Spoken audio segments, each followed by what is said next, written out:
Welcome to Mysteries, Monsters, and Mayhem.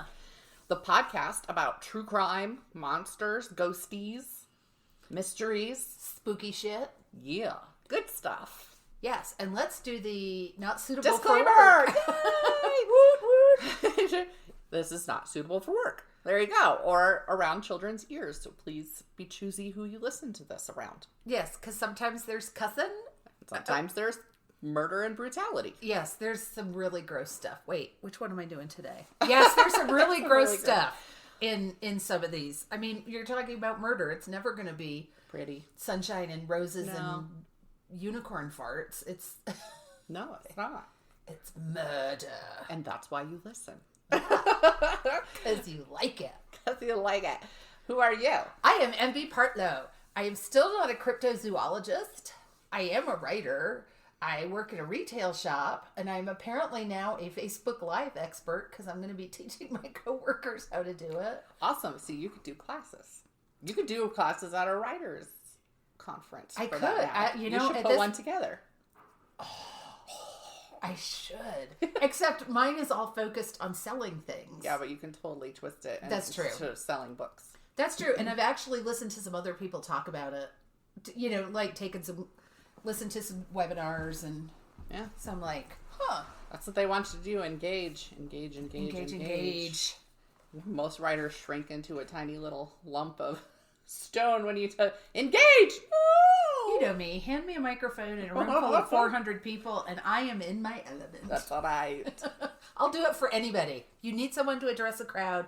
I'm your woman. Just tell me what I'm talking about. Just give me a topic. I will go. So who are you? I'm Shannon Lawrence.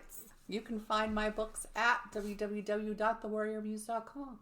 Horror, author. All the scares. Yes, that's really it. It's doing life is study all the fucking time. And your hair looks fabulous today. Oh, good, thanks. Did you just? I took a shower before you. Well, I was gonna say, did you just get the color done?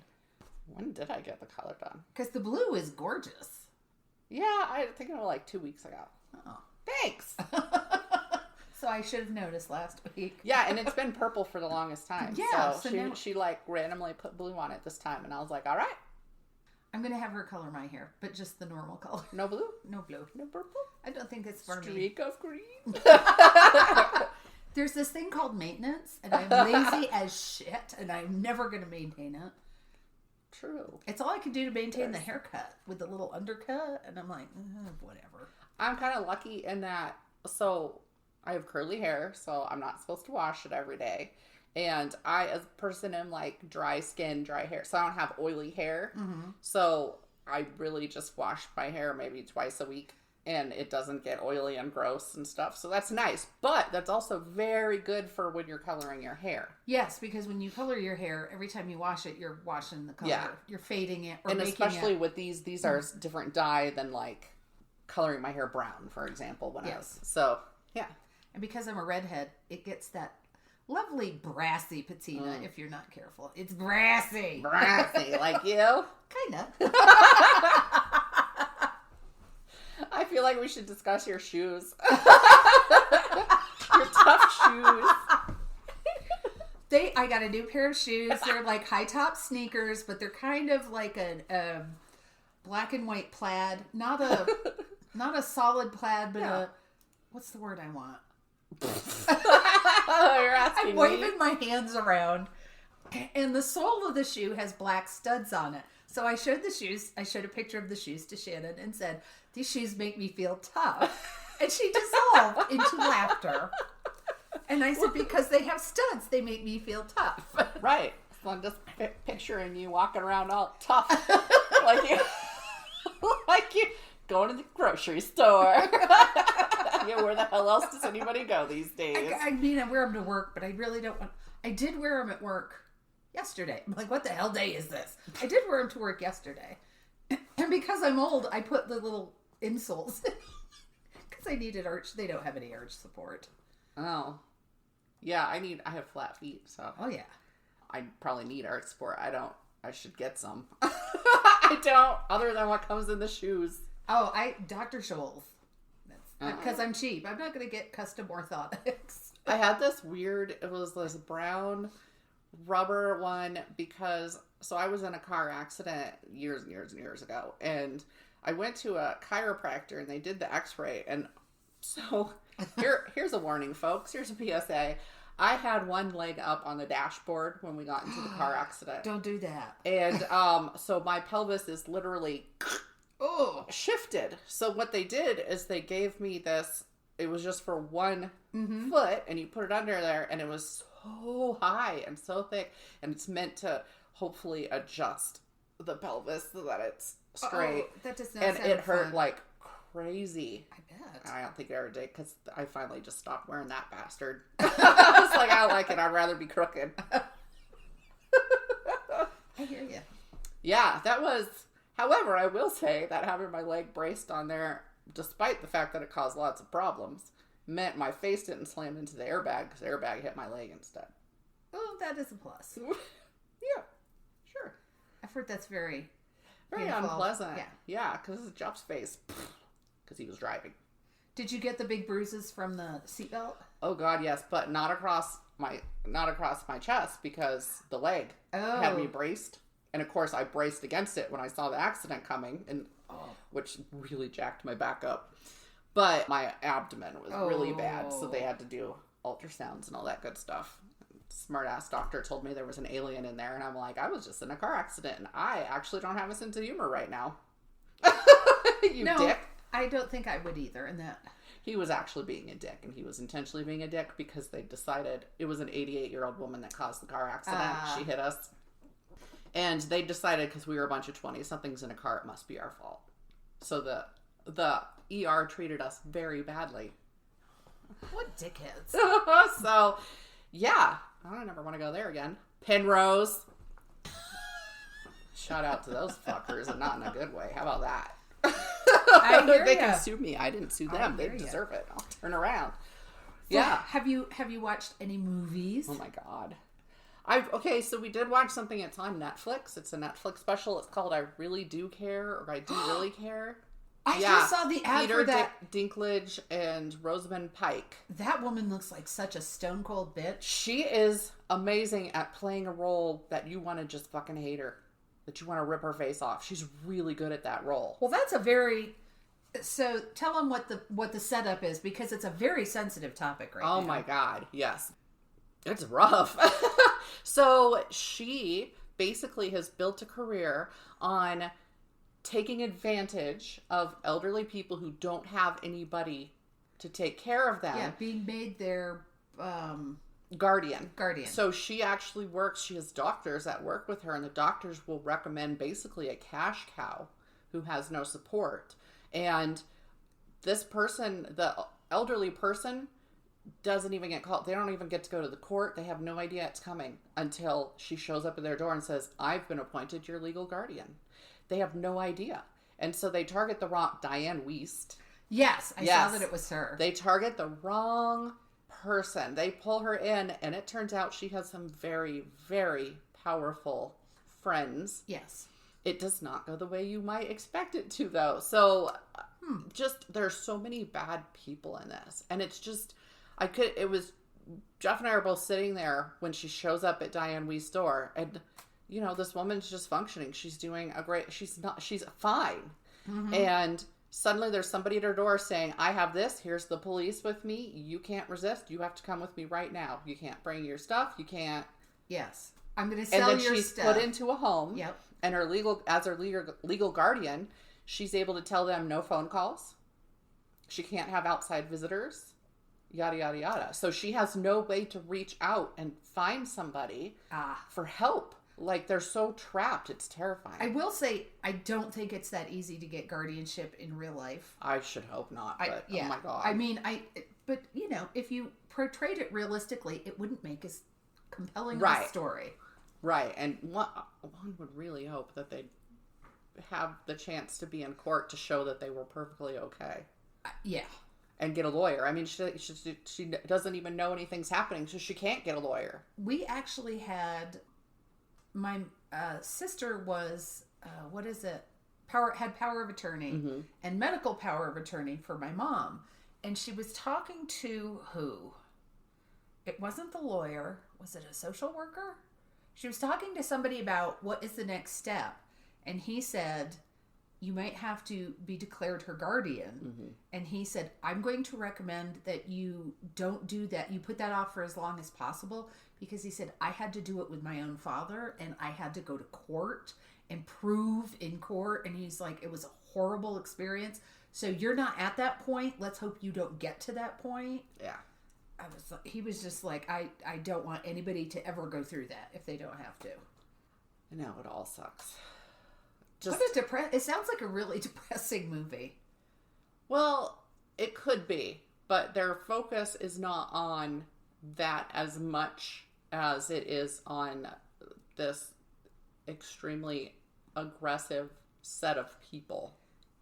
Well, then that makes the head, the show off between her and the people backing Diane Weist's character.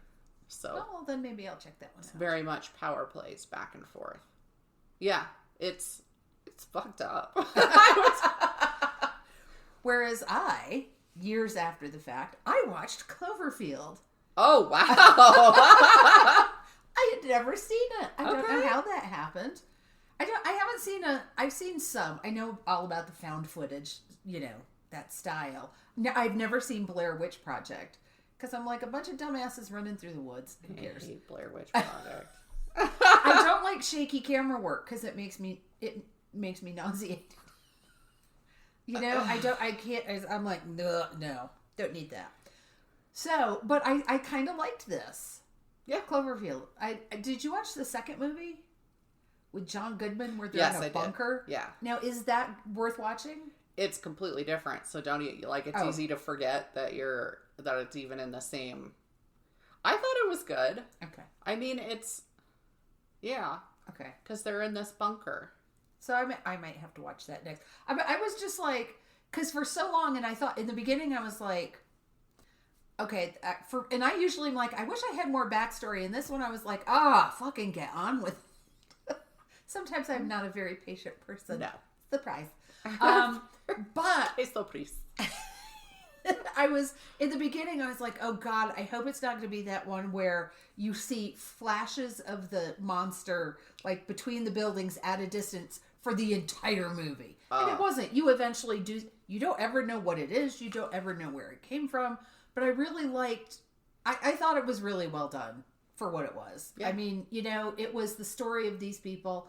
And was the guy who was doing the filming the guy who played... Oh, God, I don't remember. I saw it when it came out. I think he's the guy who played the bartender in Deadpool.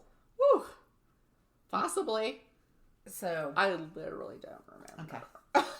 He's got kind of a distinctive look and a distinctive voice. He's very much younger. Yeah. But, so I was like, oh.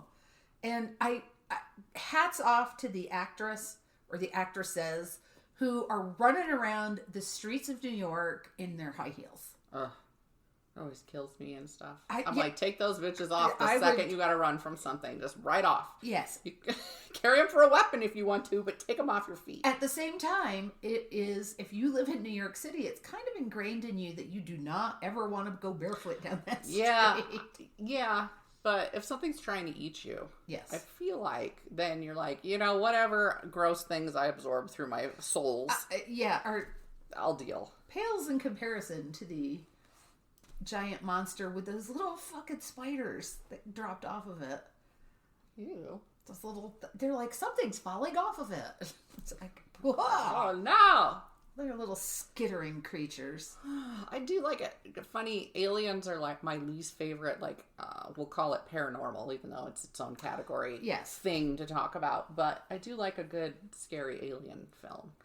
And it never was clear where it came from. Was it an alien or did it come from under the ocean? A lab. It had an odd shape. Yeah, it did. It was... Yeah. Yeah. I do like that. The thing is, the big rule that they have for, in horror is, well, you know what, you need to explain why. There has to be a reason for it. And I'm like, does there? There was not... It can be less scary if you have a reason for it. Yes. And sometimes, I get that sometimes the point of the story is you have to figure out where it came from to fight it. Mm-hmm. You have to figure out what it is and where it came from in order to fight it. But this was not the story of fighting it. This was just fleeing. This was survival. People trying to survive. Yeah. Mm-hmm. So. Yeah. Always more interesting. Yeah. I'm pretty sure I watched some older flicks this week, and I can't for the life of me remember. It's gone. I did watch some TV, though. What'd you watch? I watched 2 documentary type shows, but, the documentaries now are miniseries. So it's not just one. So I watched Skinwalker Ranch, one about Skinwalker Ranch. What the hell I don't that? remember the titles of them. Skinwalker Ranch is in Utah, and it's...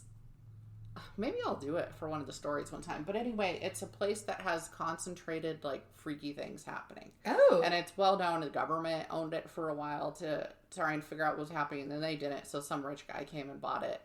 It was just so funny. I'm watching this documentary. And first of all, ridiculous. There's this guy who's an astrophysicist who they bring out to, check it out. And they bring out these experts. And they keep doing, the Navajo have put a curse on this land. And I was like, oh, shut the fuck up.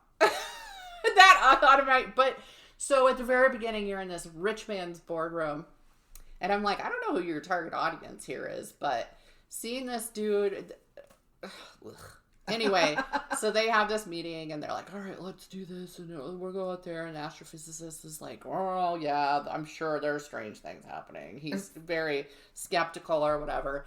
And then you go to where they arrive in Utah and rich guy picks him up in his rich guy car. I don't even know what it was. I didn't give a shit. And he's just showing off his car. And again, I'm like, listen, you guys have the wrong target audience for people wanting to watch these sorts of shows. Uh-huh. And then they get to his hangar where he has his personal plane and his personal chopper and stuff. And I'm like, stop. But I made it through these parts. Okay. And I got to them doing it. And it was an interesting show. They're like, because they've got all this camera stuff set up on this ranch to catch the weird stuff happening.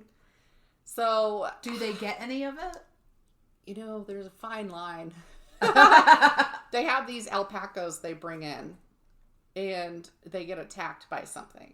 And so you see the poor things getting attacked. And they really did get attacked. Oh. They bring out a vet, and they're sewing up one of these ones that got really badly attacked. They're both okay. What were they attacked by? Or They said it was some sort of, they were like, it was like dogs, but it wasn't dogs, and blah, blah, blah. So that's the thing is you see a head. That's all you see because there's tall grass where they are. So you've got the footage and it's terrible. Nobody wants to hear alpacas scream. No. Well, okay. Some people probably do. Okay, I don't want to know those people. But yeah. So it was interesting. They actually caught, they're like, they have their UFO on tape. So it's on the video footage. Oh, there's, Lord. So... Oh, Lord. But it was interesting to watch. Oh, cool. What was the other one? The other one was about the Cecil Hotel, which is where Elisa Lam died mysteriously. Well, the one in the water tank? Yes. Yeah. The elevator. I saw that. That is the most chilling footage ever. Yes. I think for anybody in true crime. What's the hotel called again? I'm the taking Cecil, notes. The Cecil Hotel. It's in California. And it's in not a great neighborhood, I think. I was really surprised reading about that because I knew about her disappearance. Yes. Because you told me about it and Thing 2 told me about it. And I've seen the footage. I didn't realize all the other things that had happened there. Oh, yeah. There's just shit ton. They should just tear it down and start again. The Night Stalker stayed there at one point. He was in the guest book. And it was... Yeah. It was interesting because I felt like they were pushing it in one direction for the first half of the miniseries. Then all of a sudden they switch around and they're like, nah, here's what it really was, It did show an internet mob basically destroying some musician's life because he had stayed there a year before. Well, somebody found out he's what is it called? Death metal.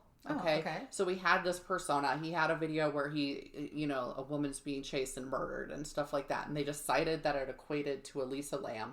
They decided somehow they found out he'd been there, but they missed that he'd been there a year before. Oh, no. And so the internet went after him. You know how internet mobs are. And they were calling him a murderer. And they completely ruined his life. He hasn't been able to make music anymore because, I mean, that's a very specific persona he had. Yeah. And after being called a murderer and having somebody's death blamed on him, he's like, I can't. No. And when it turned out, of course, when it finally got out there, he was there a year before her, not at the same damn time. Nobody wants to listen to the facts. Nobody wanted to listen. He said, nobody's apologized to me.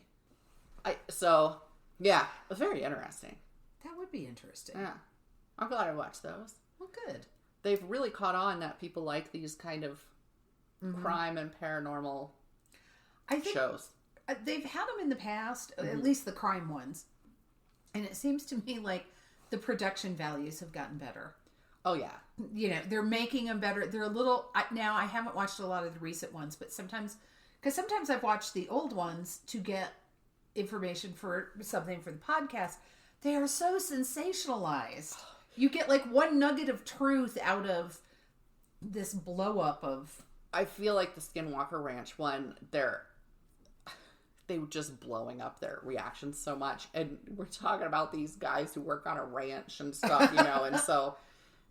Who are usually very down-to-earth people. Yes. And so like, it's overacting to the extreme to be on this... Yeah, my feelings on it were really mixed. It was reminding me of something, and I couldn't pinpoint. But it was interesting, and it was entertaining. So, you know. Okay. Did you watch any actual TV shows I did not this week. I did not, but I did do some reading.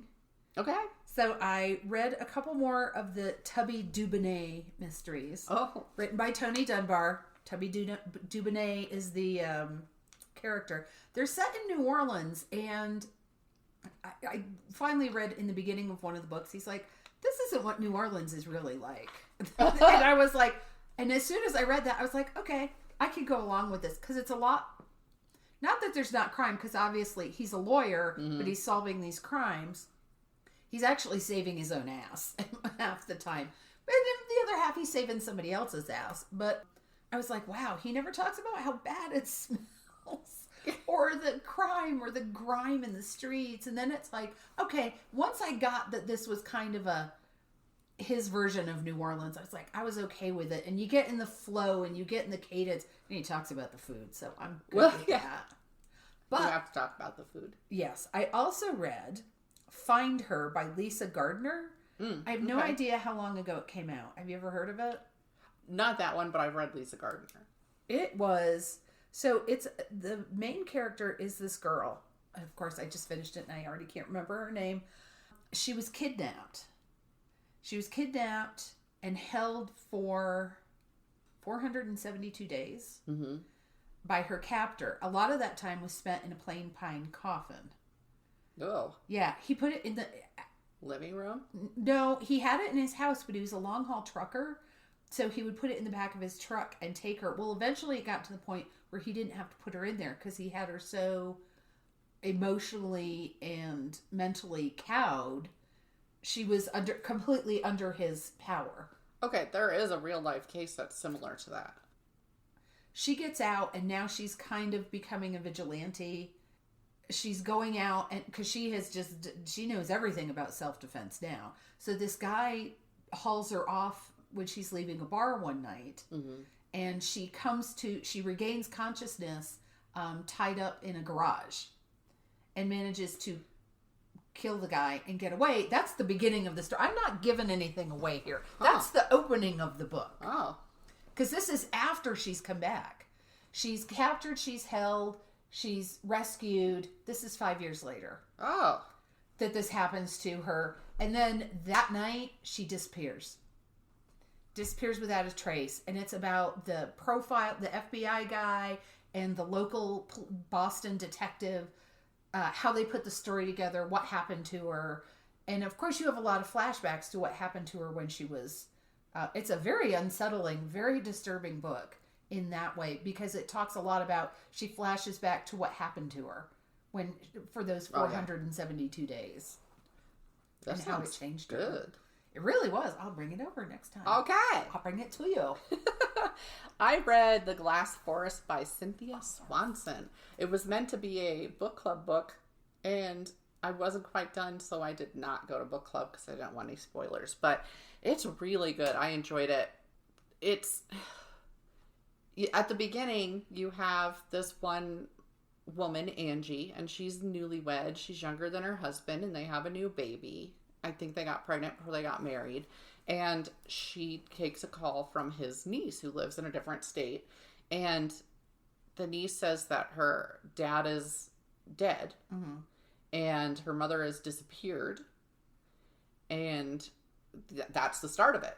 So there's your mystery. The father he's found in the woods behind their house with a teacup on the ground or whatever, dead. And so they don't know, is this suicide? Is it murder? Because they're assuming poison. You know you got me with teacup. Teacup. It's shiny or it's a teacup. I'll follow you anywhere. Yeah, there you go. And the mother has left a note that just says, I can't do this anymore, pretty much, and has disappeared before he died. So they think that he basically committed suicide because he's upset that she left. And so there you go. But, she builds these relationships so well, and you find out so much about the man who died, right? And his brother, who's Angie's husband. Right. But every few chapters, there's a chapter and it goes back to the mother, her name is Celia, of this girl, and how she met the father, Henry, and their relationship as they go forward. And so this is how it's revealed to you, the real things that are happening behind the lines. She has just woven in all of these storylines, and every little, so far there's a new twist where you go, and it changes completely what you've been reading. I can't wait to read it. Incredibly well done. Yeah. And she gave it to me so I can. Yeah. But I enjoyed that one for sure. And the thing is, there's no brutality on it. I'm not a cozy mystery person. And this, even though it's technically could be, because you don't see violence on the page or whatever until later, but it's not like that. It's not pace, like it's thriller pace. Right. Yeah. Then it's not a cozy. No. But there's no there's no gore, there's no horrible murder, there's no strangling, This is the Sync book club, right? Yeah. So the shout Sisters out in to Crime. Sisters in Crime, Colorado. Yeah, even though I keep not making it to the book clubs. I've made it to one. I made it to when it was Becky Clark's. So I know, and I missed that one too. And I had finished the book and everything. It's so funny how now that I'm stuck at home, it should be easier for me to make it to something that's online like that. And I was so busy before, but there's a big difference between how much you mess with your household when you leave the house and they're all just here doing the normal thing, and when they have to tiptoe around or avoid being on camera or yeah, so there is a big difference. And so I just can't pull it off a lot of the time because it disrupts. That's the term I was trying to find. It disrupts the household so much more than when I was going out to go to these things. Oh, that's a good point. Plus, I think there is a certain amount of Zoom or screen burnout. You're on your screen all the time. You're working on your screen now. Everybody is, yeah. I was before, but then I'm taking the classes, and it's like, I want to be with people, not just looking at them on the screen. So a lot of people are bowing out or backing out of Zoom stuff because they're on their computer all day working, and it's like they want to see people, they want to connect with people, but they're just fucking tired of looking at their computer. Yeah. Who isn't? Who are you that you're not tired of it yet? You know what? We're actually at the point where we can start. Ooh, okay. Well, you're first this time. Okay, then. Well, I'm going to do... This one's a calm one, you guys. But it's one of my favorite unsolved mysteries. It is the story of Agatha Christie's disappearance. So, okay. My sources were agathachristie.com, All That's Interesting, all about agathachristie.com, and historicuk.com. So see that? Who's missing? I didn't even go to that site for this one. For next week's I did. Okay. Agatha Christie was born Agatha Mary Clarissa Miller on September 15th. Wow. 1908? I typed 1980, you guys. So Now I'm at a loss. I think it was 1908. Yeah. She was the third child. The others were all much older than her, so she was the only one at home. They lived in Torquay, Devon, England, though her father was actually an American, which I didn't know or didn't remember. Oh, I don't think I knew that either. At 5, she taught herself how to read. At 11, because her mother didn't want her to learn how to read till she was 8. Her mother liked to tell stories, but for some reason she didn't want Agatha to learn how to read, so she taught herself. Yeah, that was... Yeah. At 11, her father died after a series of heart attacks that they've blamed on money stress. They were middle... We were both wrong. 1890. 1890. Wow, what a typo. She was born in 1890, you guys. But she didn't die until 1976. I know. She lived to a ripe... She really did. Uh-huh. So... Okay, sorry. They had been comfortably middle class, but then things happened. And so there was a lot of money stress. They just didn't have any funds. And he had those heart attacks, then he died. Then it was just the mom and her living together. So by 18, she had started writing short stories just for herself. They weren't getting published or anything. She wasn't sending them out. Can you relate to that? No, not at all. In 1912, she met Archie Christie. I just want you guys to know we hate Archie Christie. The man who would be... He's a dick. Aww. The man who would be her husband. He was an aviator, and he ended up in the Royal Flying Corps, I think, after they met and everything. He had applied when they met, and he ended up in it. And then he got sent off to war in France, because it was World War I. Agatha joined the Voluntary Aid Detachment and worked in a local Red Cross hospital. She passed the exam to become an apothecary, which actually I think has a lot of bearing on her stories. Oh. So this is how she knew about poisons. Yep.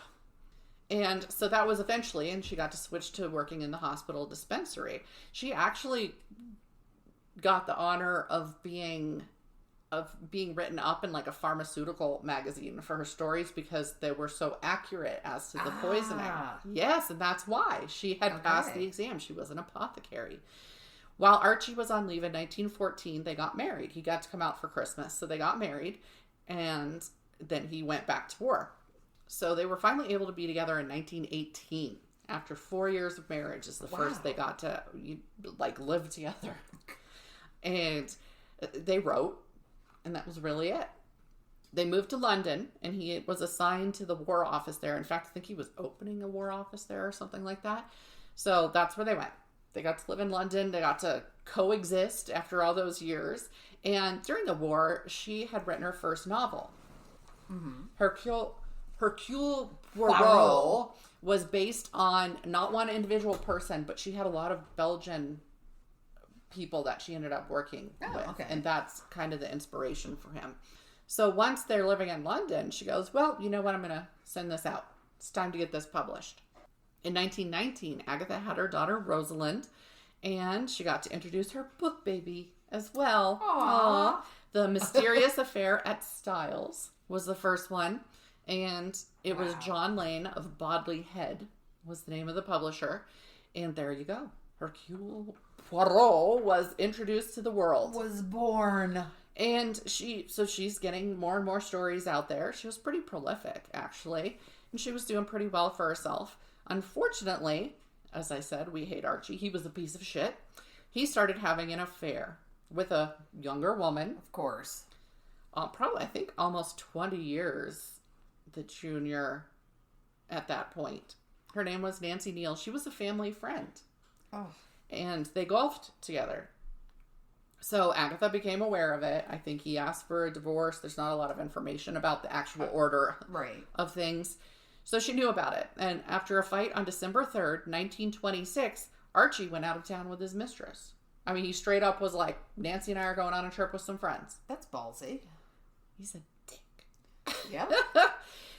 So she had recently lost her mother when this happened. Her mother had died. Oh. And this is a person that they had lived together for all those years, just the two of them, because her siblings were so much older and her dad had died. So obviously we're talking a strong relationship here. So she's already distraught over that. Her husband, he's wanting a divorce. He's going off blatantly and humiliatingly because they're even going with friends of theirs. Goes on this trip. Agatha packs a bag. This bag included her original wedding ring and a bundle of letters that Archie had sent her during the war. She left her daughter with the maid. She left 3 letters for 3 people. One was her secretary, one was her husband, one was her brother-in-law, and she took off in her car. The next day, her car is found a few miles away. It's wrecked. It's been abandoned in some bushes beside a chalk pit. And her case is still inside the car. Her coat is there. The headlights are on. Nobody knows where Agatha is. So, of course, panic ensues, right? Well, yeah. By 2 days later, her disappearance had reached international news. It was in the New York Times. Everybody knew Agatha was missing. Police and volunteers searched for her. They dredged Silent Pool, which was nearby. It's a super deep lake that people call bottomless. They thought that perhaps she drowned herself. Like she'd committed suicide. Archie and Nancy came under suspicion, which I admit I felt a great deal of satisfaction about the fact that even for such a short period as it'll turn out, those bastards got to roast. Good. For having their affair. Planes were dispatched to help in the search, which was a first. That had ever happened. The Home Secretary put significant pressure on the police to find her. Sir Arthur Conan Doyle, who was a friend, I guess, took one of her gloves to a medium in hopes to get information that he didn't. Dorothy Sayers was said to have become involved. Dorothy L. Sayers also. But they didn't say what her involvement was. I thought you were going to say he took the glove and had a dog sniff it and... No. There were dogs searching. Okay. But nope, he went to a medium. A seance occurred where her car had been abandoned. And that medium said that she'd met with foul play.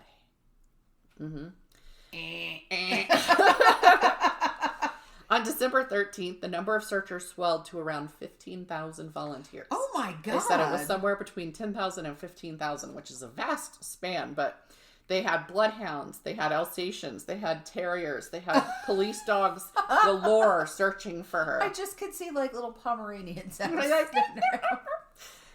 Still no sign. Dogs aren't tracking her anywhere. Now, what was the date that she went missing? She went missing on December 3rd. Okay. And so now we're at December 13th. In the meantime, there's rumors flying for why she's disappeared. Some thought she must have committed suicide. Others thought this is so stupid, but apparently enough people thought her house was haunted and she'd fled the spirits. And I was like, and left her daughter? No. Okay. No, you don't leave No. So anyway, conjecture came out that this was a publicity stunt to advertise an upcoming novel or the one just out. The thing about Agatha Christie is she was painfully shy. She did not like publicity. She was, even though she was doing well with her books and was a known name, she was not by any means considered famous at the time. Okay. Just to throw that out there. She was not the type. She would not have done Facebook Live. No, she would not. No engagement. No. December 15th, a banjo player at the Harrogate Hydro Spa in Yorkshire recognized Agatha Christie as a guest from the front page of the papers. A banjo player. I put that in there because one of the people specifically was like, I have always found it hysterical that they always pointed out he was a banjo player. And I'm like, guess what? I think that's funny, so I'm going to say it too. The person who wrote the article was like if you were playing any other type of instrument, he wouldn't have noticed. It would have been a musician. Well, and most of them is a staff member. Yes. But he contacted the police and they brought her husband out to identify her. So Archie enters the Hydro Spa and Agatha comes down and she walks over to a table and she sits down, she pulls up a paper and there's her face on the front page of this paper and she's just paging through and reading the paper and he approaches her. She has no idea who he is. She looks at him all puzzled. She just, why is this dude talking to me? And wow. She had signed into the hotel under the name Tressa Neal from South Africa. And now, just to point out, Neal is also the last name of his mistress. Doctors, upon examining her, said she'd suffered a concussion and had amnesia. So possibly, she hit her head when the car accident. But she still managed to make it to the spa. Yeah. And have this name that included the mistress's name. Yeah. How'd she get from the car accident to the spa? That's part of the mystery. Though she did later regain much of her memory, the details behind her disappearance were never revealed. Whether she truly didn't remember how she got from the wrecked car in Surrey to King's Cross Station and then on to Harrogate, or she simply didn't want to tell, no one will ever know. She refused to talk about the incident for the rest of her life. Wow. By the next year, she and her husband had finalized their divorce. She went on to marry an archaeologist. Good for her. By the time, and he did marry Bitchface McGee. By the time she died... Neil. Bitchface McGee. Neil. That's right. By the time she died in January 1976. Holy shit. She'd published 66 novels, 14 collections of short stories. Damn. Now, I found this interesting. At first, it was just the novels. After the divorce, she was having trouble supporting herself, and it was a friend or something who convinced her, well, why don't you collect some of these short stories that have come out and put them out in a book? And so that's why she started doing her collections. In the first place, they were short stories. They'd been published, in other markets. And so it brought in that little bit of money because she had trouble writing a book after her mother died. So it took her a while then with the divorce and all this. She just couldn't put out a new book. So this was a way for her to make money. So, yeah, she never said through the rest of her life why she left that day, what she intended to do. Interestingly, the note she had left for her brother-in-law of those 3 letters that she left said she would be at a spa in Yorkshire. She had straight up said, I'm going to a spa in Yorkshire. And he told the police that during the investigation. Apparently, nobody went to Yorkshire to look for her. I mean, how many spas were there? Not a lot, because, Yorkshire, listen. at that time. So my husband, for work, he goes to Harrogate. There's there's bed and breakfast. There's not hotels. It's a small place. Yeah. So, yeah. Anyway, yeah, he told the police. Nothing happened. The letter to her secretary was simply a schedule and a note that she wouldn't be back that night. And her husband never told what the letter said to him. He just said it was personal between them. So I hope that she ripped him a new one. I think that must be what it was. Oh, yeah. No, it's personal. I'm not going to tell you what it says. Probably yeah. It said... Again, I love that. You're a dickhead. All right, you cheating bastard. I'm going to a spa. Many theories have since been floated. Many books written about her disappearance. Finding information on this, there's been recent books that came out. It all kept leading me to books, and then I'd have to go find the actual stuff. So that's why, luckily, there are actual websites dedicated to Agatha Christie.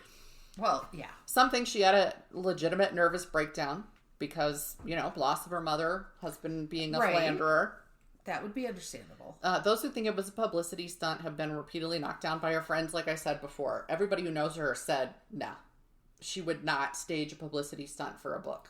That's not what she was like. That's not how things worked. Still others think it was a punishment for Archie, a way to scare him. Maybe that was the original plan, but it does truly appear she received a head injury in her wreck. In one interview, all she said was that she had an overwhelming urge to drive herself into the chalk pit. So she had intentionally. Oh. That was the one thing that she said, the one interview that she ever responded about it. She just said she had an overwhelming urge to drive into the chalk pit. Instead, she went into the bushes and apparently thwacked her head, perhaps. The head injury made her forget all but little pieces of information, maybe. The question is, how did she get to the train station? Did someone pick her up and drop her off there, but not see the news when she was missing?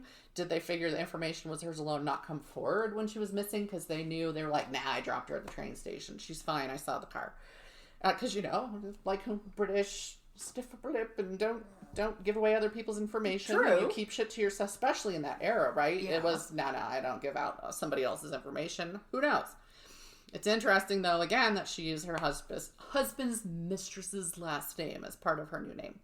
So was that because that name stuck in her head when she had the amnesia, or was that intentional? No, that makes sense to me. That name is just clanging in your head like a rusty bell, and you can't get rid of it. And then when you go to check in. Well, and she said, I just thought I was this woman from South Africa. That's who I was. So, all right. A woman interviewed, I found this in one place. Ooh. So, skeptical. A woman interviewed in The Guardian claimed her mother, who was Agatha Christie's friend and sister-in-law, Nan Watts, had picked Agatha up and hidden her in her flat the night of her disappearance, then dropped her off at the train station the next day. Oh. So she knew. Now, I believe she was divorced. And so that's why this woman, who her name wasn't given out in this, but that's why she said that Agatha came to her. And she was a little girl when it happened, the anonymous source. Right. And so she said she overheard them talking and all this. So she has this whole full-blown story about it. Interesting. But then it completely eradicates the amnesia thing. But I don't know how far it was from the car to King's Cross Station. I mean, it sounded like she was out in the country. Right. So somebody had to have given her a ride. There's no way that she hoofed it, you know. But then why did she leave her suitcase and everything in the car? Yeah. Or was that mystery writer's little bit of fun and intrigue, you know? Well, yeah, I don't understand. I can't understand leaving the bag if her sister-in-law picked her up. Right. Unless it was, you said her wedding ring was in it. And the letters from Archie were among other things. Right. But yes, those were of And note. Maybe she wanted to get rid of them. Could be. Now, if she did strike her head. But she took no clothes to the spa. Okay, and no coat. That doesn't make sense. Unless she had a head injury. Yeah. Yeah. Now. So maybe she had this planned, but she also had the head injury. Like. Right. Oh, wow. But then you'd think Nan Watts would have been like, she's not okay. So anyway, this woman who said that, girl at the time, right? But she said that Agatha did not intend for it to be such big news. So she's still on that. No, she wanted no publicity. I guess she didn't think it would blow up and hit the press that she was missing. Okay. But she said that it was carefully orchestrated to win Archie back. Which it apparently failed at. But pretending you don't recognize your husband when he walks out, how does that win him back? Is that like a new way to play coy? Who are you? I'm sorry, have we met? So anyway, this is a mystery that people have long talked about, especially Christie fans, because nobody is satisfied with any of the explanations. There is no satisfactory explanation.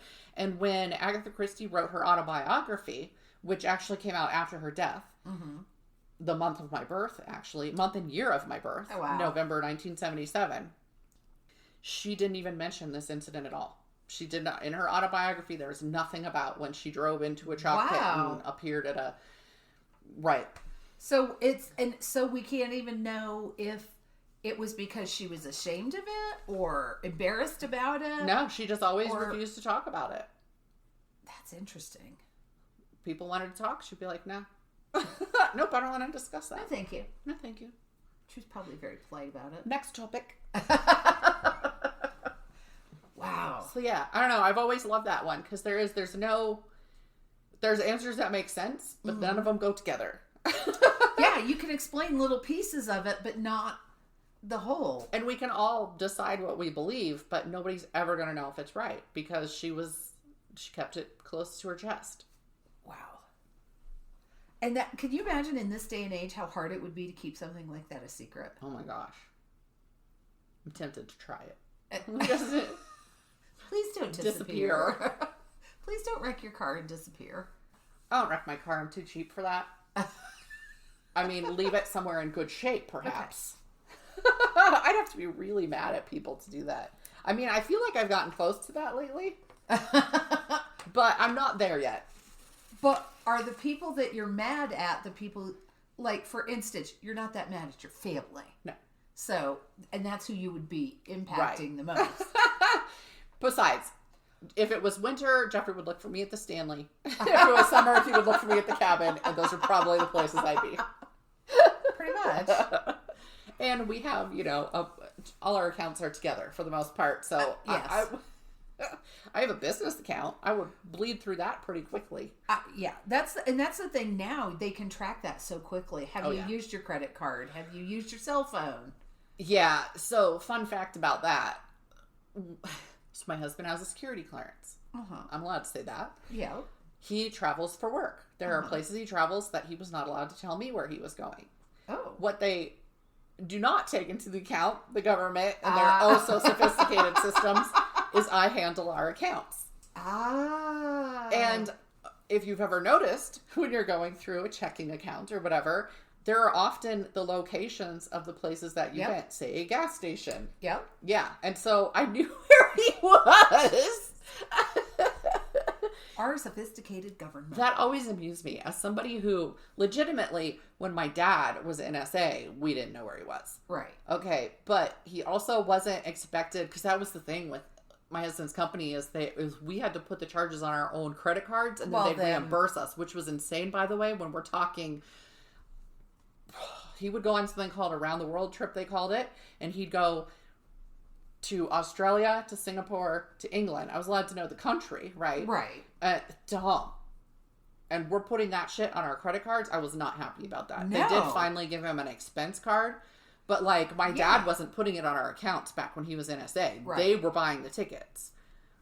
That's how most corporate that is. I know. Work. They buy the tickets. And then if they didn't reimburse fast enough, we were paying the interest on the credit. Oh, Let me tell you. You know I'm a pity pincher. That pissed me the hell off. I was like, why are we paying interest for you to go do business trips? So, yeah.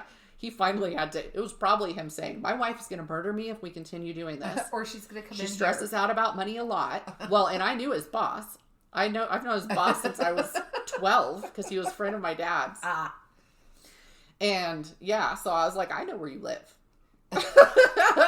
So ultimately he got the card. So it's not, he still has the responsibility to pay it and they still have to give him the money to pay it. Right. But it is a business card and it's not our finances. It's separate from, separate. That's stupid. But I just thought that was the funniest thing ever. Here we are. I'm not supposed to know where he is. And I'm like, you know what? The U.S. government sucks at this spy shit. That's hilarious. There are other things that I find funny about security clearances. Yes. But it's just so, I mean, they have to think about what they can say all the time. And yet, put all your travel expenses on your personal on my personal credit card. And I'm like, oh, really? This city? Okay. So what are you talking about today? Well, I found a headline that grabbed me. So I was like, I'm going to look into this and see what it is. So and my sources were ourcommunitynow.com, Colorado website, and some various newspapers. Okay. So the first headline I see, the murders, it's called Colorado Cold Cases.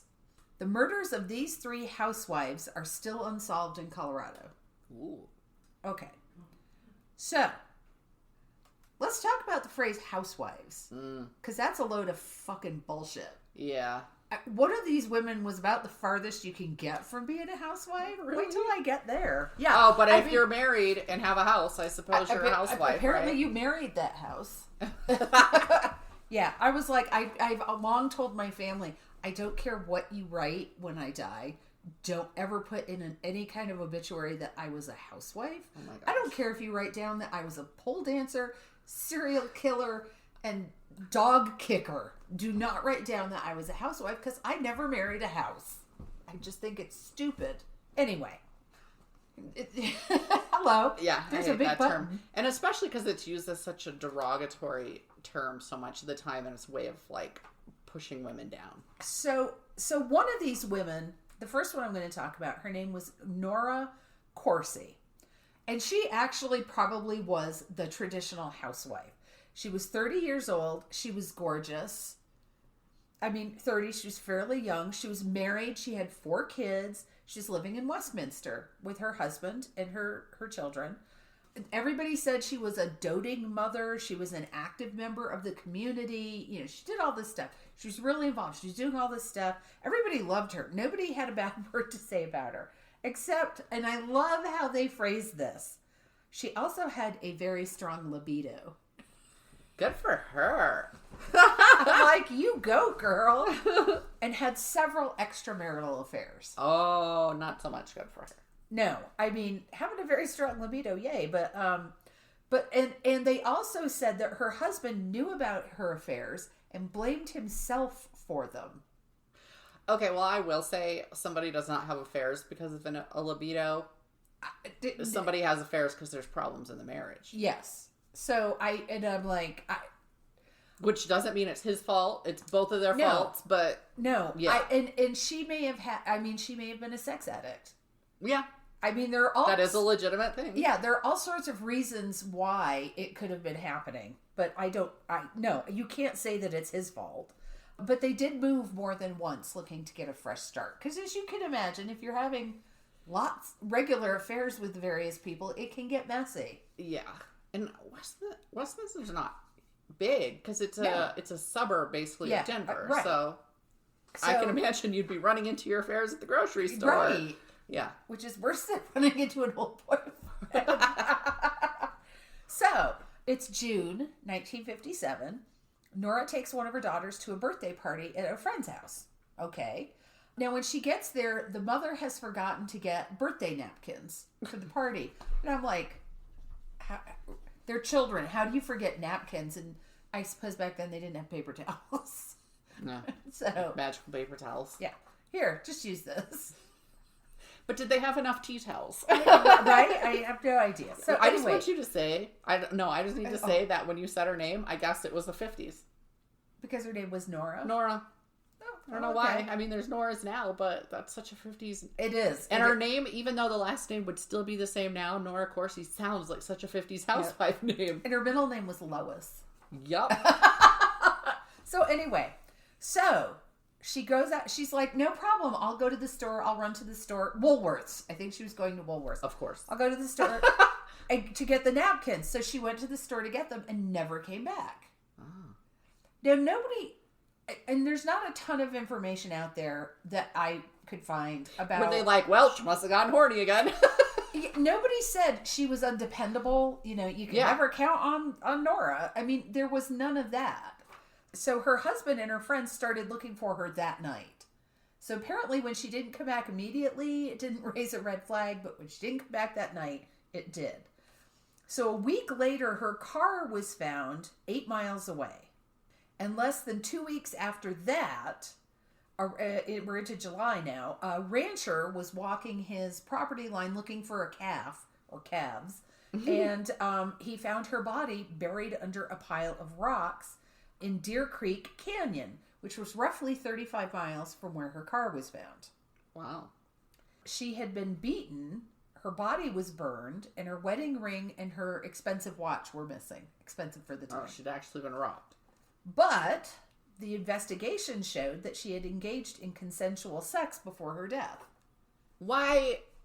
Well, now we don't know for sure that the person she had sex with is the person that killed her. We don't, but I'm sorry. You also don't necessarily know that it's consensual because there's not bruising or something like that. There isn't always going to be, because sometimes women's way of getting out of they think they can avoid getting hurt or killed if they go along with it. So no, I call bullshit whenever they say consensual sex, but okay, continue. So I don't know what the signs, because it doesn't say how they came to that There's no way conclusion. possible that you can ever know for sure that it was consensual, period. I agree with you. But her skull had been crushed by a rock. Okay. And the evidence that they found led them to believe that she knew her attacker. Because her car had been moved to a different location. It wasn't at Woolworths, I guess. It wasn't at Woolworths. Now, so there was a waitress who said she had seen Nora at a local bar that afternoon with a man who was not her husband. And after her husband, here's what killed me. It doesn't surprise me, but after her husband identified her body, he was arrested on the spot. Oh, yeah. Immediately arrested. He was later cleared. And they investigated several men that she had had relationships with, but all of them were cleared. Huh. They didn't seem to be able to track down the man that she had been seen with at this mystery bar. That the waitress had seen. The case remains open. They had no leads. They never could figure out. Maybe she met him at Woolworths. Perhaps. Were the napkins in her car? Had she gotten the freaking napkins? Okay, it didn't mention. I know there's too many unanswered questions. Damn it! Because that is my. I'm like, did she get to Woolworths? Did she buy the napkins? Did she run into somebody who said, "Let's go have a drink"? Right. Or was this? Oh, I forgot the napkins. And then she went out for there's.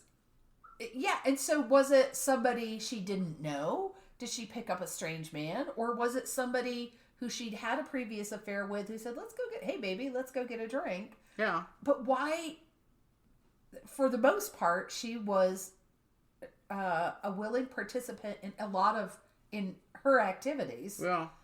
Why would somebody need to kill her? it doesn't... Huh. Why would somebody... Intriguing. Have sex with her, bash her head in with a rock, then set the body on fire, apparently trying to disguise it. Right. And cover her with rocks. I'm like, what a...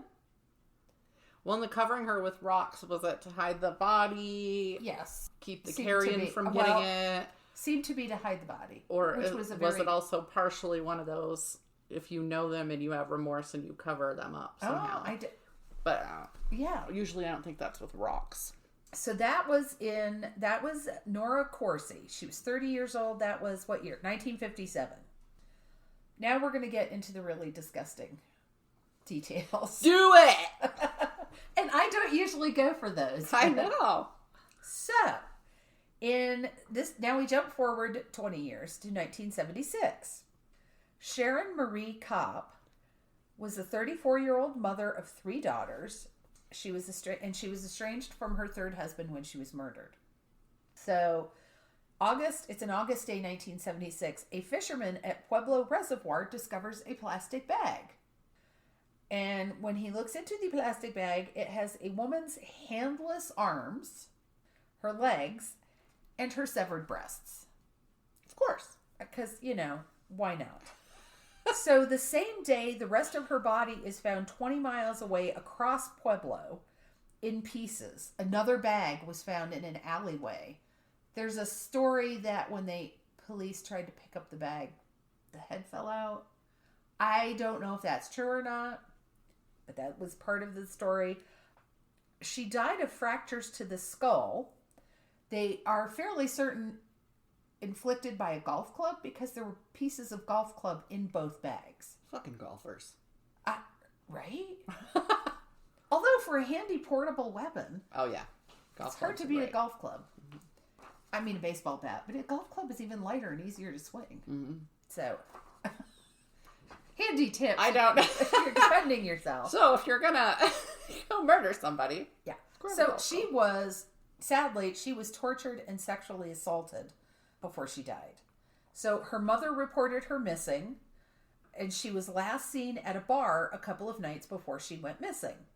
So around this time, the police released a sketch based on a description from some fishermen who saw a man at the reservoir late at night. Right. Okay. Now the sketch looked like the California killer Edward Kemper. Do you know Edward Kemper? Oh, yeah. Okay. Oh, yeah. I doubt, are you on a first day basis, but you... We're buddies. No, we're not. Who had killed his victims in a manner similar to how Sharon was killed. But he was ruled out since he was in a mental institution at the time of her murder. There's a funny story about that, by the way, because if I'm remembering correctly, he's the one who went back after he was out of there and went to meet with his counselor there. And they deemed him totally fine. In the meantime, there was a body in his trunk. But anyway, proceed. Oh my God. It's just funny because it's not him. He's in a mental. We're gonna have to. We'll have to talk. I'll tell you about it. Him later. Let's plan that. I'll tell you about him. So her third husband. So I don't know couldn't dig up any details on her first husband. Her second husband was the one she had her 3 daughters with, and then she was married to her third husband, Donald Kopp, who she was estranged from and trying to divorce. Well, she obviously wasn't Catholic. Because 2 divorces? Right. In the 50s? No, this was in the 70s. Oh, wow, Jesus. But even then, I had friends who got married in the Stepford Wives written in the 60s? I had a friend who got married in the 80s, and they got divorced after, they weren't married a hell of a long time, but he wanted to get remarried. He wanted to marry a woman who was in the Catholic Church, so they had to have their marriage annulled. They had to go back in time and annul their marriage. So they had to have witnesses who were familiar. They had to have people who were familiar with their relationship while they were married to fill out these questionnaires so that they could get their annulment. You had to fill it out and send it to the Catholic Church. And guess who they asked? I was like, I get to fill out an open-ended questionnaire and send it to the Pope? fucking A, bring it up. Like, can I include a cover letter of my own choosing? Oh, there's a spot at the end. Is there anything else you think we need to know? Why, yes, indeed there was. Yes, and it's not about this marriage. However, he got the annulment and was able to marry. Yay for them. Wow. So, and my friend was like, I don't want to stand in his way. I don't believe in this whole annulment thing. I think it's ridiculous. But if it will make him happy, I'm willing to do that. So, well, that's good. Yeah. He was a good guy. Anyway, so back to her killer. So her third husband, Donald Kopp, initially was under suspicion, but then he was cleared because he was in the Pueblo County Jail when it happened.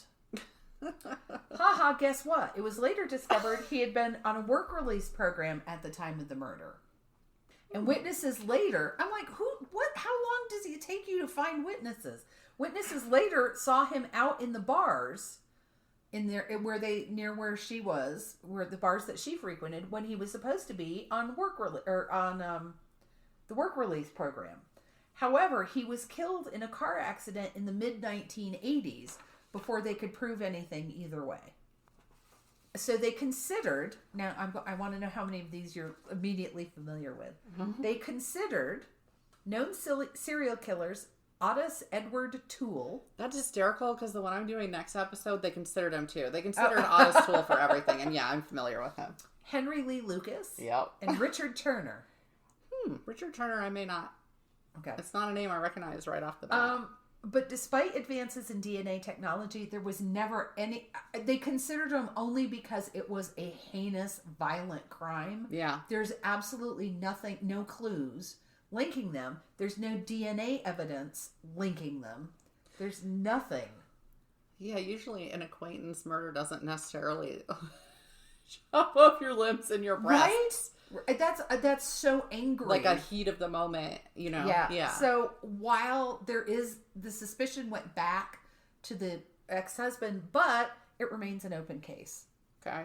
I mean, chopped up. Now, do they think are they relating these crimes? No. Okay, so they're all just because it was... It's 3 women and they're unsolved. Gotcha, that makes sense then. So now we're going to jump to 2006. Wow. Yeah. Is it really that rare to be murdered as a housewife? Maybe I'll start calling myself a housewife. Maybe it's rare for it to be unsolved. I don't know. What are you asking me? It's a rhetorical question. I got it. Okay, so now we're going to talk about Nani Ann Dotson. Aw. Okay, she was 33 years old when she disappeared in November of 2006. So here's where I am calling bullshit on whatever fuckwit called her a housewife. She was an ICU nurse. Okay. And a first lieutenant in the Air Force. So how does a person define housewife? I guess we should look at that, because I would view housewife, when somebody says housewife, I think of somebody who does not have an outside job.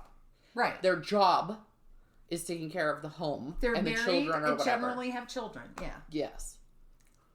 So how do you call somebody a house? Just because a woman is fucking married doesn't mean she's a housewife, but she's got careers. Okay. Proceed. So, she was stationed at Lackland Air Force Base in San Antonio. But yes, this is still a Colorado crime.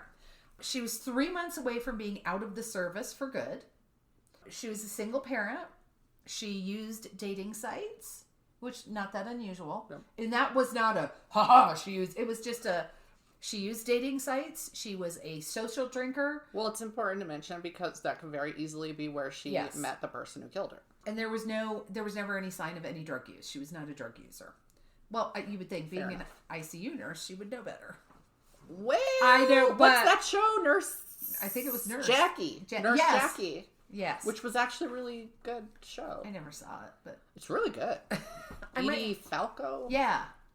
I might have to go back. Anyway. I binge watched it, so it was good. So on November 16th, 2006, she flies to Colorado to visit her brother, Tony Dotson, at his home outside Littleton. So we've got Westminster, Pueblo, and Littleton. Mm-hmm. And for those listening, Littleton is also pretty much a A suburb of Denver. But Pueblo is way, way south. Yes. Because we're in Colorado Springs and we're midway between those two cities. Yeah. Pretty much. Yeah, we're a little closer to Pueblo. Wait. Yeah, a little bit. Yeah. So anyway, that's quite a distance.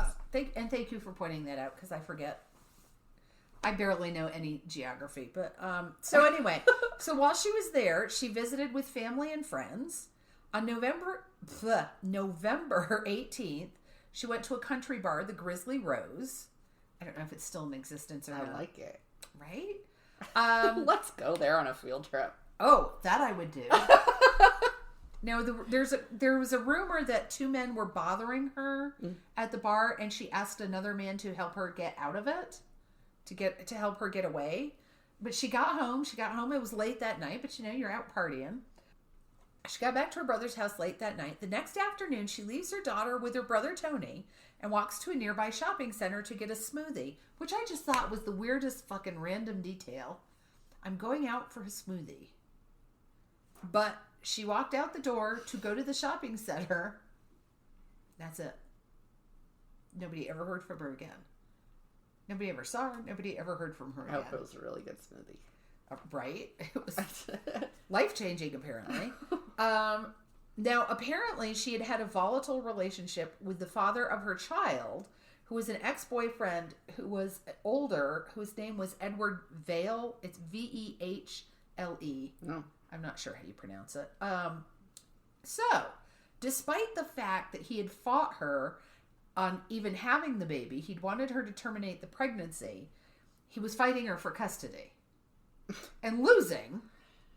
So he was trying to get spite custody. Yes, and he had just been slapped with a settlement for thousands of dollars in child support. Oh, okay. But he had an alibi proving that he was in San Antonio when she went missing. It's a reach that he would have, because even if he hired somebody, it would take some really specific planning to be like, all right, she's going to go to Colorado. Yeah. And so I would like you to kill her there. So lurk outside the house until she walks out. She's going to visit a relative. I just need you to stay outside relatives' houses. Yeah, and she had family and friends in the area, so... Yeah. Okay, so the case went cold. There were absolutely no leads. She walked out of the house and simply vanished, and nobody who knew her, nor the police, thought there was any possibility she'd just run away. They ruled that out. Her family offered a large, huge reward, and her brother made public appeals asking for help. Mm-hmm. In 2012, so 6 years later, her brother Tony was arrested for violent sexual assault against a female friend. He was ultimately charged with multiple sexual assaults and burglary. It just was like, what the fuck? Okay. And was convicted in 2013. Later, he was accused of soliciting the murder of his alleged victim from his jail cell and was convicted again. Oh my God, dude. And learn. Wound up being sentenced to over 100 years in prison. And hopefully put in solitary so he can try and get another hit on his victim. But to this day, nobody knows if he was somehow involved in his sister's disappearance or if possibly he knew more than he was telling. Because so her body was not found. No, ever. Her body was never found. That case is also still open. And he has never said anything. And everything they said, it sounds like there was no evidence. There was nothing in his home indicating there had been any kind of altercation, that anything had happened to her in his home.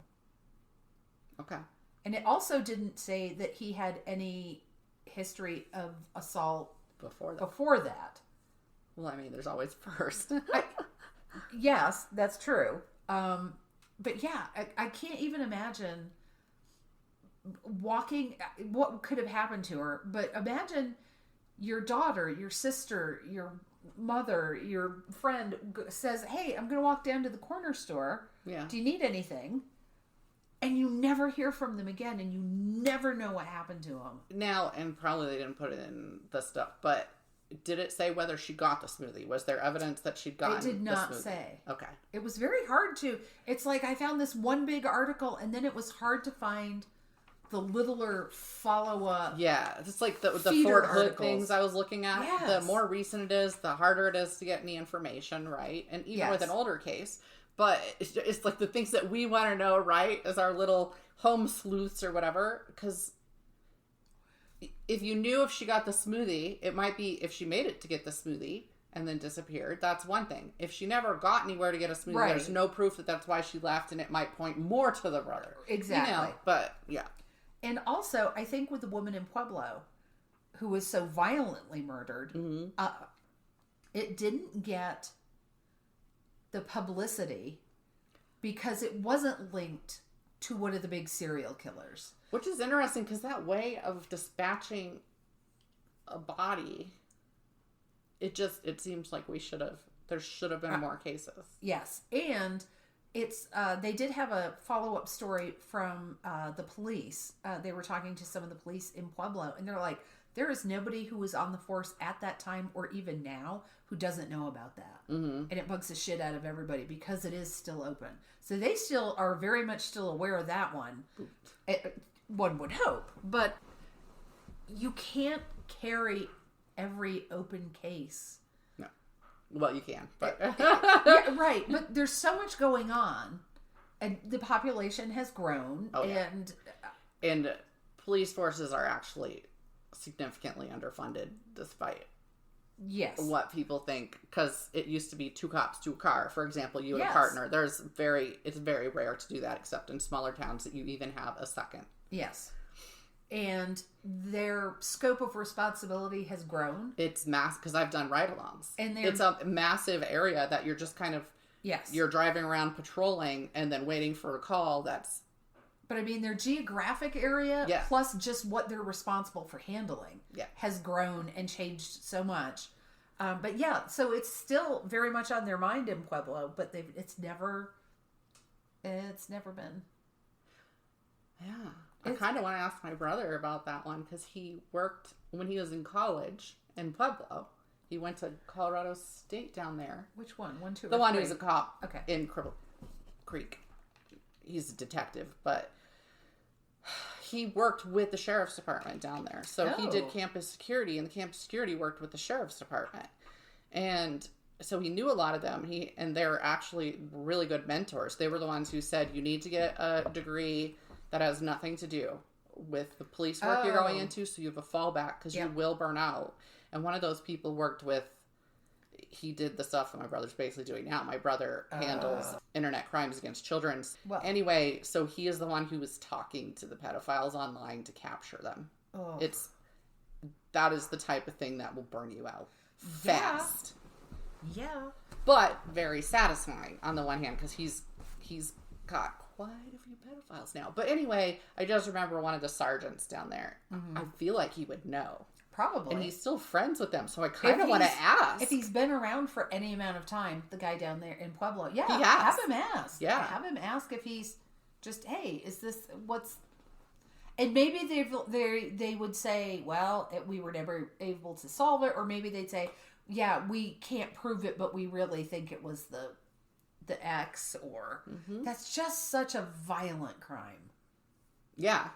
Brutal. Yeah. So very... angry. Yeah. I mean, there's the one thing where you dispose of you see it in movies all the time, right? But it actually isn't that common, that somebody who's not consistently doing the thing and working out ways to do the thing is chopping up the body parts. In movies, you say, they're like, how do I get rid of the body? I'm going to chop up the body parts. Right. But there's a difference between...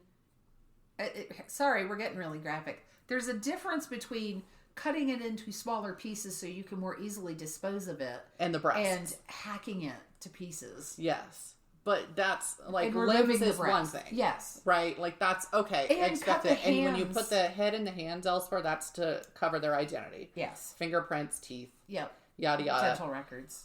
But, yeah, you don't lop off their memories when you do that, because that's not going to identify them except for a select few, I guess. And yeah, so that detail right there sets it apart. Yes. For me. It does. It definitely does. So I'm really surprised that there weren't more like that. Or it was somebody passing through and there's been like that elsewhere. There are people trying to put together systems that link old cases. Well, our cases are not linked from one police department to another. There's no program you can go in and plug in this thing that will pull up similar murders in other places. So it's still very word of mouth. I'm going to send a bulletin to neighboring states. It's not right. And the federal is better. But if the local only if police, it's been covered by federal. Yeah. I was gonna say it's only if it's a federal crime, only if it crosses state lines. And it's gotten way better with the advent of the use of computers. But because before it was just and there are people who are trying to build them. But the last one I heard about, and I wish I remembered what the system is called. The last one I heard about, you could only plug in one primary means of murder or something like that. So you can't plug in, say, bludgeon, decapitate. You can't plug in multiple keywords and pull it back. So you have to decide what is the primary thing you're coding it under. Right. And so that is extremely limited in a lot of these cases. Oh, yeah. But it takes tons of people to sit there and go through. A lot of them are still paper records that they're taking from older cases and plugging in, and then you've got your newer ones, but you're still having to gather the data and plug it in. Somebody has to physically enter it. Even if they're scanning it. There's a lot of things broken because of our governmental system that says each of these states are sovereign in their own way, right? Yes. And so policing is state, county, city, you know.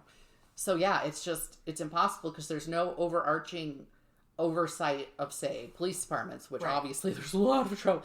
We could get into that. There's a lot of trouble that stems from that too, right? But I think that was one of the most mind-blowing things when you don't think about the fact that there's no communication between the departments like that until you hear it for the first time and go, what? Yeah, you're like, why would it not be in everyone's best interest? It makes so much sense. Yeah. The same thing, I think the same thing for, say, hospital care and stuff like that. That if there were one overarching countrywide thing, say, somebody who moves repeatedly and is abusing their children, you go to one hospital, then you switch them to another hospital, well, it doesn't get put together, right? But if there was one overarching system that everybody fed into, how much easier would it be to ping when a battered woman, a battered man, a battered child comes in and you can put it together? Yes, absolutely. So you move to a new state. You move to a new city. Yeah, unfortunately, people with chronic pain get punished for the drug seekers. They do. And yet the drug seekers still manage to find those drugs, so that's really not fair. Yes. Yes. We could go on about a lot of these topics, yes, but we could. It's the end. It's the end of the podcast as we know it. So... Ooh, now they're going to want us to sing every time. Oh, I'm sure. That was beautiful and rousing. So, thanks for listening.